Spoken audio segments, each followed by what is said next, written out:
কম রাজস্ব আদায় ও বৈদেশিক ঋণ প্রবাহে ভাটা পড়ায় ব্যয় মেটাতে আবারও ব্যাংক ঋণের ওপর ঝুঁকছে সরকার, ফলে চাপ বাড়ছে ব্যাংকিং খাতে। বাংলাদেশ ব্যাংক সূত্রে এসব তথ্য জানা গেছে। সূত্র জানায় 2025-26 অর্থ বছরের জুলাই থেকে চলতি বছরের 4 জানুয়ারি পর্যন্ত সরকার ব্যাংক খাত থেকে নিট ঋণ নিয়েছে 59,756 কোটি টাকা, যা এই অর্থ বছরের ব্যাংক ঋণের লক্ষ্যমাত্রার 57.4%। চলতি অর্থ বছরে ব্যাংক ব্যবস্থা থেকে সরকারের ঋণ নেওয়ার লক্ষ্যমাত্রা ধরা হয়েছে 1,04,000 কোটি টাকা।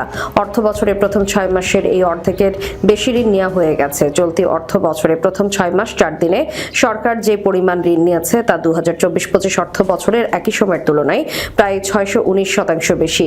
গত অর্থ বছরের একই সময় সরকারের নিট ব্যাংক ঋণ ছিল মাত্র 8,312 কোটি টাকা।